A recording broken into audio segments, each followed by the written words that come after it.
If there's a God, if you're a man or a woman, if you're listening,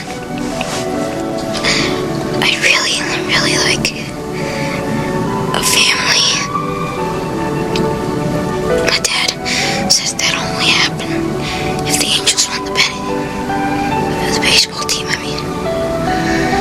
So maybe you could help him win a little.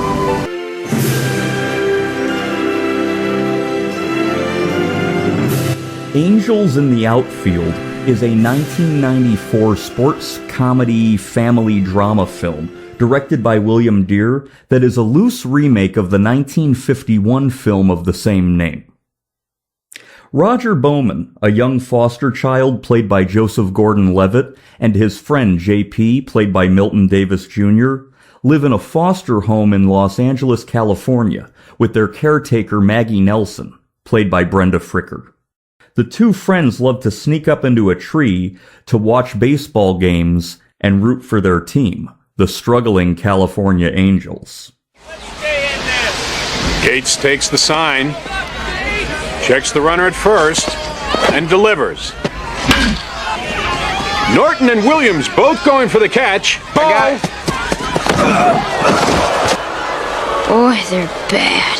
The Angels are a losing team, enraging their manager George Knox, played by Danny Glover. First pitcher Mel Clark, played by Tony Danza, is out on injury and is apathetic to the losing team. You call yourselves professionals. I have never ever seen a worse group of 25 players. You don't think as a team, you don't play as a team, you don't even lose as a team. Knox laments his frustrations to the Angels owner Hank Murphy, played by Ben Johnson. You have to start trading them, all of them, now. I can't trade 25 players. No. I can't win with these guys. Nobody can. There's a thing called talent. They don't have it. This isn't Cincinnati, George. No one expects you to win big with these boys. Roger is still in occasional contact with his birth father, played by Dermot Mulrooney. Angels still your team? Yeah. You're in last place. Yeah. Runs in the blood. Family that likes losers. So, I came to say that I'm going up north. I know I said when I came it'd be to get you, but... Roger asks his dad when they will be a family again. Where I'm sitting, I'd say when the Angels win the pennant.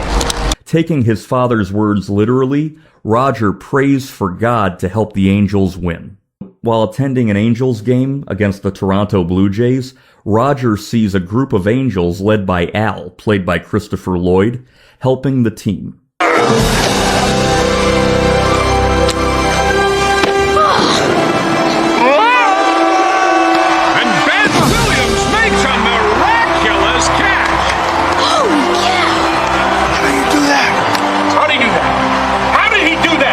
Although he can see them, everyone else can only explain the seemingly impossible acts as freak occurrences.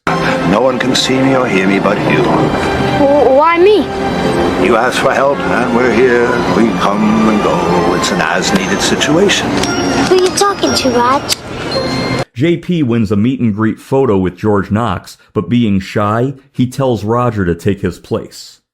Roger tells George Knox what he saw. Would either of you mind smiling? The team did just win. It was a mistake. This team can't win. They won because there were angels out there. Huh?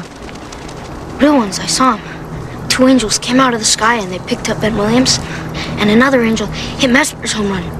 That's why the bat broke. Great. A psycho kid.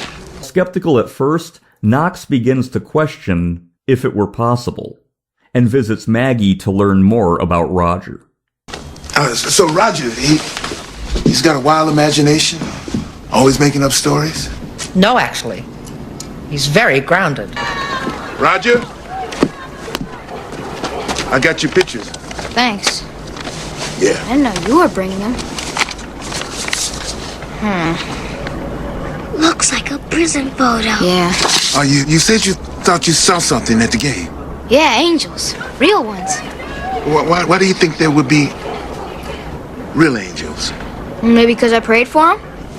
Nothing you were doing was helping. I just figured it couldn't hurt. The skeptical Knox decides to keep Roger around as a good luck charm and a consultant.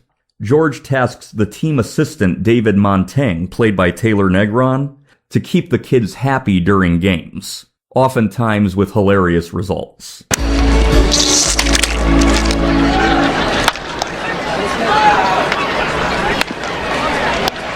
Sorry. My linen suit. What do I do? Roger and George come up with a communication system of using signals so that Knox can know when Roger sees an angel helping the team. We got an angel. She was with Mel Clark. She was there. That means Mel should start the game today. Mel's arm is gone. I don't care. He should start the game.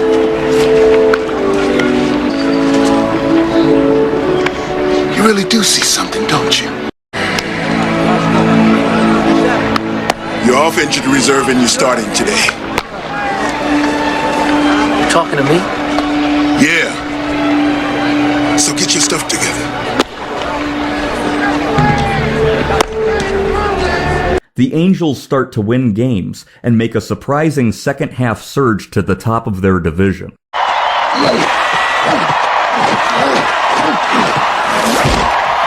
now the top of the ninth. There are 2 outs. We've got a full count. This could be the Tigers' last chance to get back in this ballgame.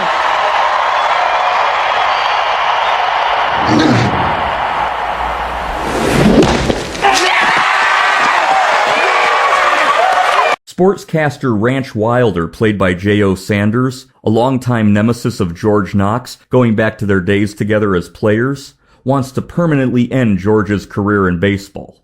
Talking with the innocent and naive JP accidentally reveals to Wilder Roger's abilities, and that George has been leading a winning team on the advice of a kid who sees angels.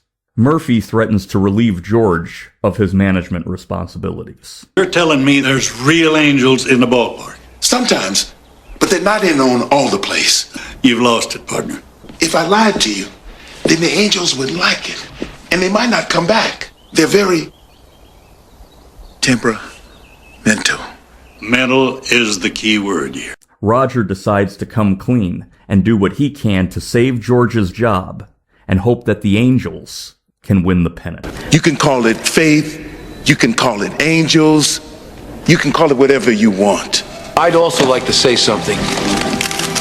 I don't know if there are angels out there other than the 25 of us in uniform. I won't play for anyone but George Knox. I believe in him. That goes for me, too. Brent, what you want.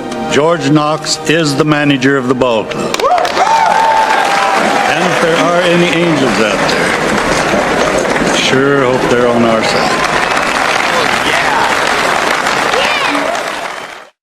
In July 1993, Caravan Pictures reached an agreement with director William Dear to helm screenwriter Holly Goldberg Sloan's remake of MGM's 1951 baseball picture, Angels in the Outfield.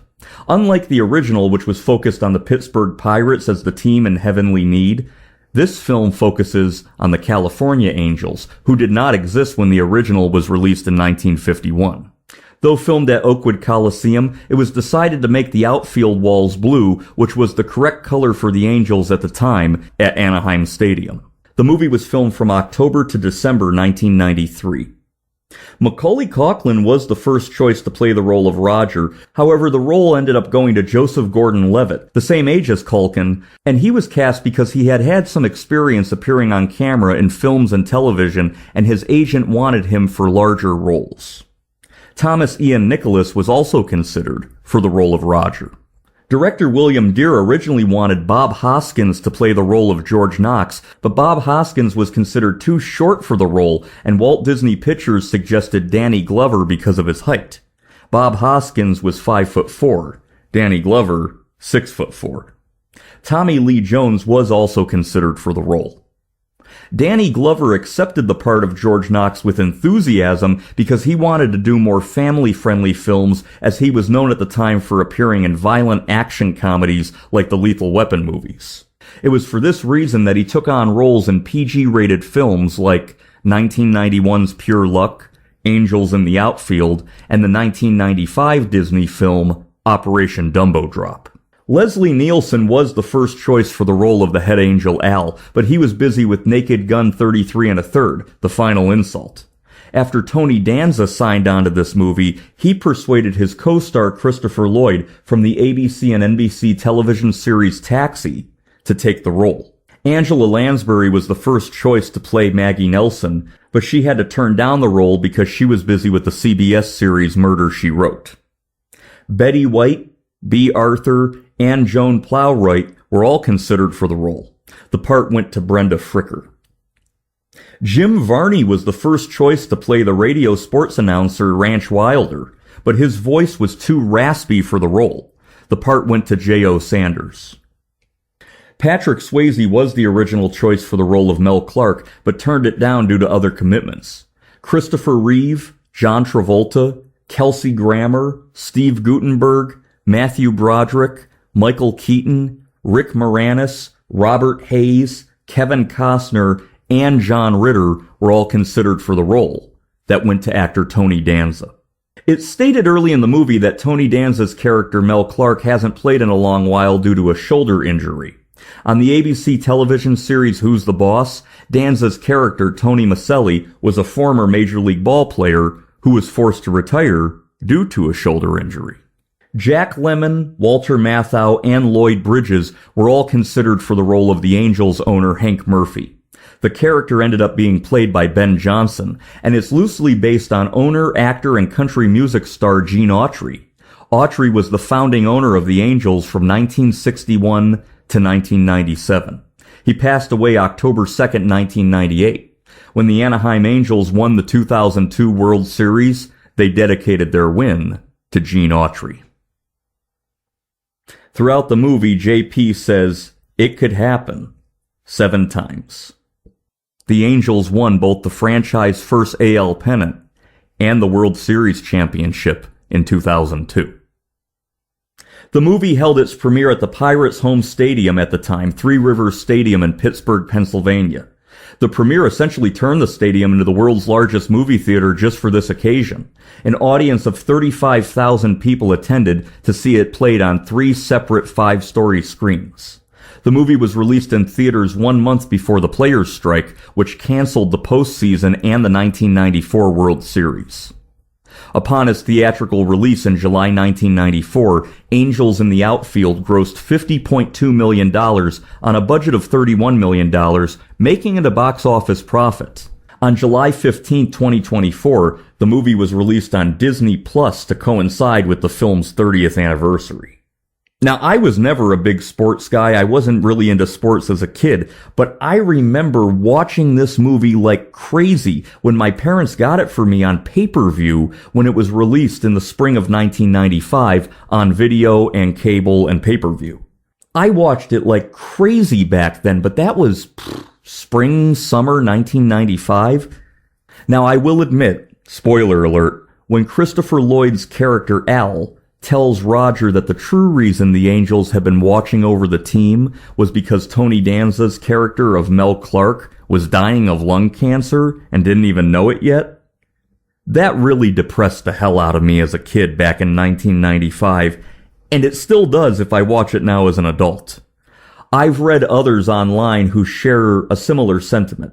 While this movie is entertaining, there is an undercurrent of sadness throughout from both the adult characters and the children. The dangers of smoking, paternal abandonment, and that does drag down my star rating slightly. Nevertheless, it is still a well-made film and a classic example of early 1990s Disney. If you're into sports family films, check out Angels in the Outfield.